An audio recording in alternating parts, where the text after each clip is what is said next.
Welcome to an Unforgettable Faces project portrait. Today I want to share with you my process on how I create the unforgettable faces. I'm going to be using collage, mixed media, and watercolor markers to make this whole effect happen. I hope you enjoy it. Hopefully you'll find easy tips and tricks to help you make your own as well, because all faces deserve to be remembered.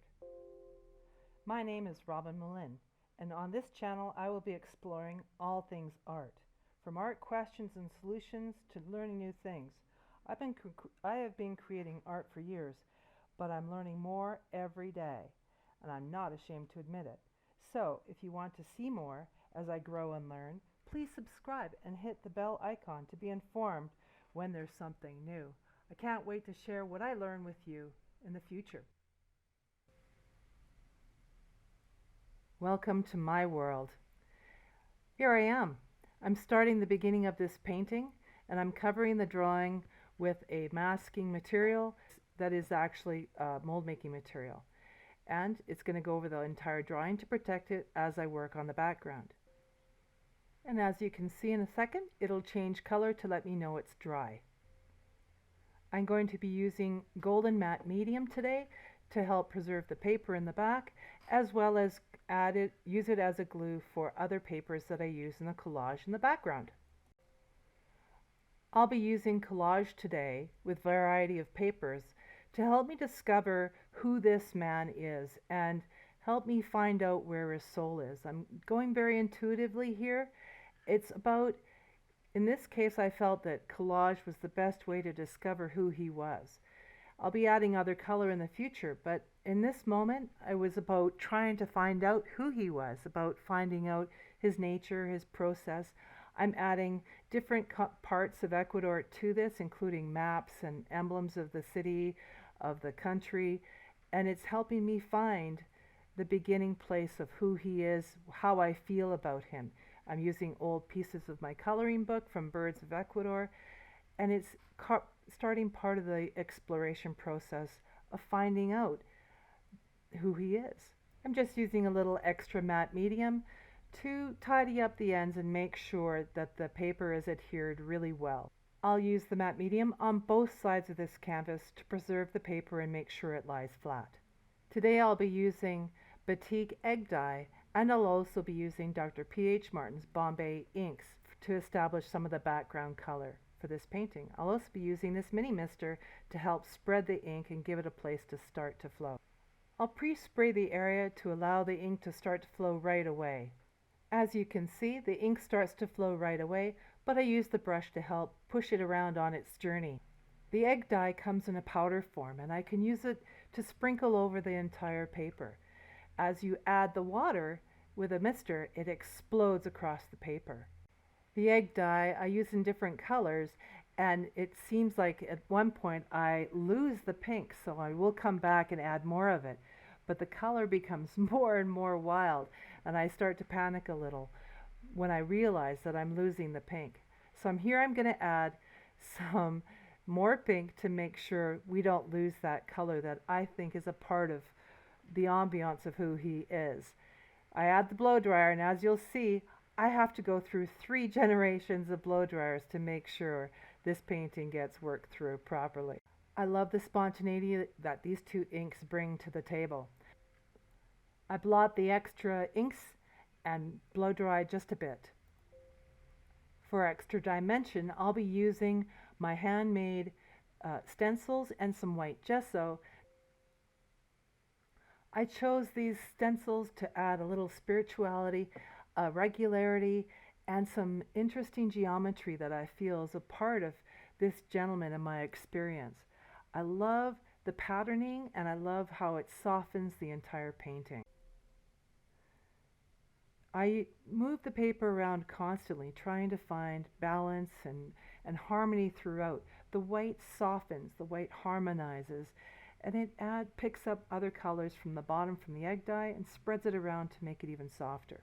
Here I'm going to use musical notes because here in Ecuador we share a lot about music, and I believe strongly that it is a part of who this man and his culture is. I'm gently pulling away the masking material from the drawing on the base of it. It's important to preserve the base drawing so that I never lose perspective of who I'm working with. Unfortunately, on the top here, some paint did manage to get to the base drawing, but don't worry, I'll work with that later and you'll never even notice it. It's a gentle pull away from the paper. If you lift it off too quickly, it'll just tear the paper to bits. So take your time and be gentle with your masking material. I'll use the paintbrushes to cut off and remove any excess that I don't want a part of the painting. It's a very easy and tidy process to do this. Another beginning again in this painting, I'll be using the Ainstein HB leads with my shaker pen from Uniball. It's got a gel on it which makes my hands so comfortable. I really grip onto a pencil, and this one really helps to take away the callus that I form on my finger. I just use a regular fine eraser to help me with the little details. Reestablishing my drawing is really important as I come back to my reference photo and establish all the important shapes and shadows and take a look at what's really there, not what I necessarily think should be there. I'm about to work on his glasses, and there's some interesting things going on in his glasses. There's a lot of reflection, and it's quite a purple color which matches the background. Okay, I'm about to use some clear packaging tape to help lift the loose graphite. If I don't do this, then the graphite mixes with the paint and it causes these gray, unclean lines in the paint. I'm opening up my Winsor and Newton watercolor markers and my aqua markers from Letraset.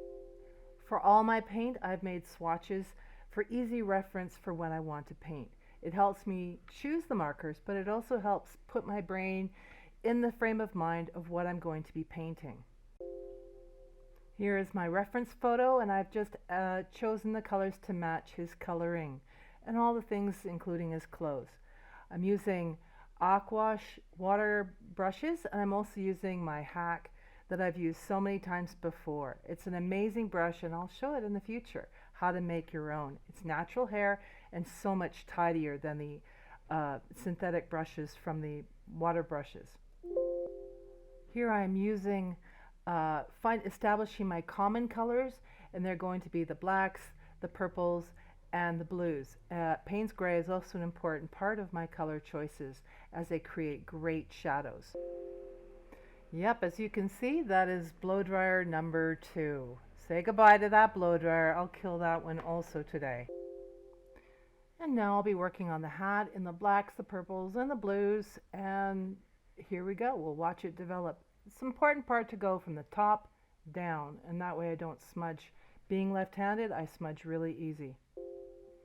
Normally I use my paint from the palette. I put the marker on there and then I take it from the marker with a water brush.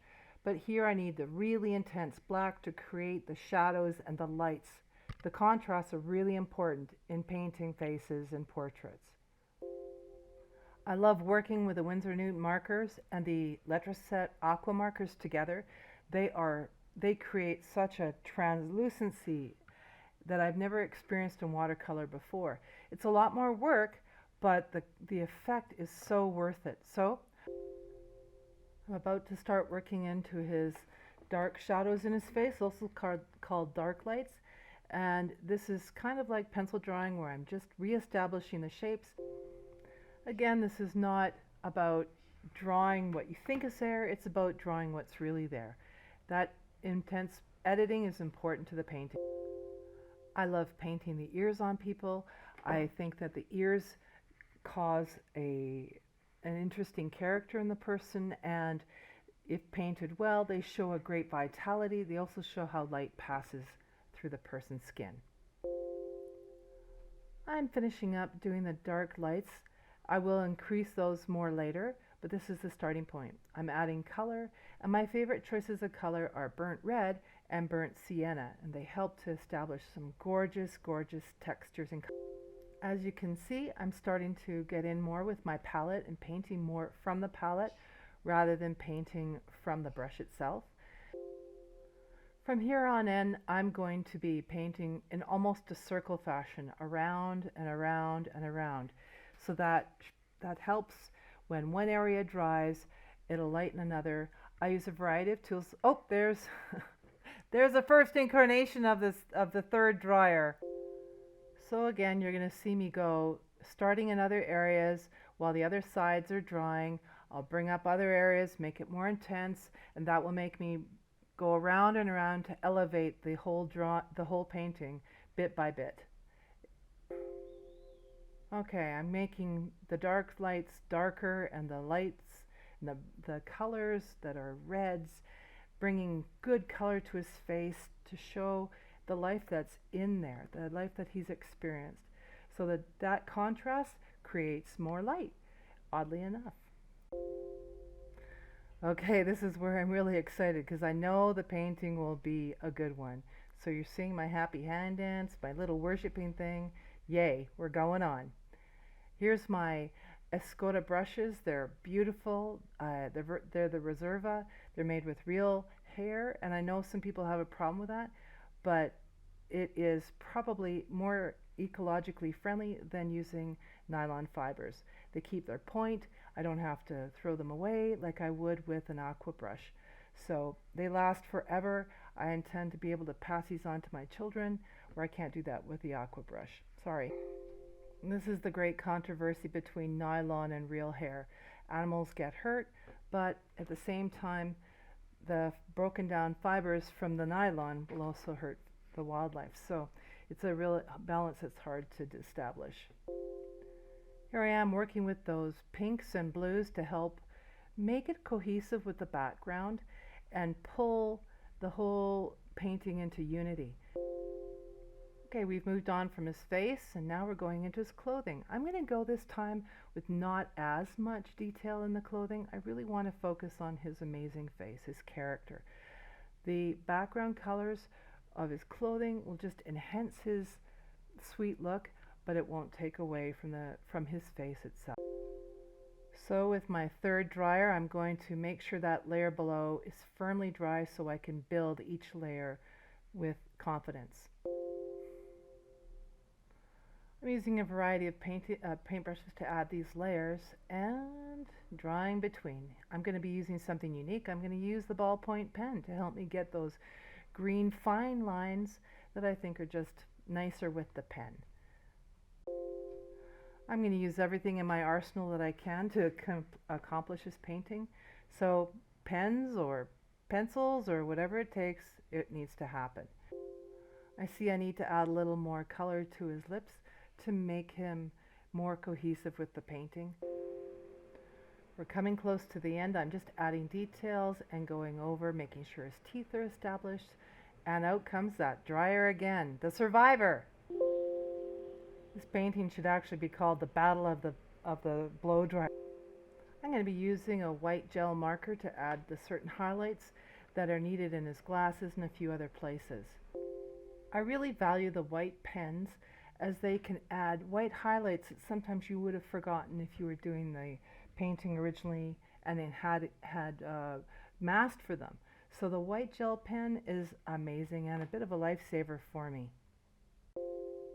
Here I'm taking a last look at things to make sure everything's in balance, and we are at the end. Here you go. Here's the final result. Okay, we did it. We're done. Thank you for watching my video, and please subscribe and hit the bell notification if you want to see more videos in the future. Bye!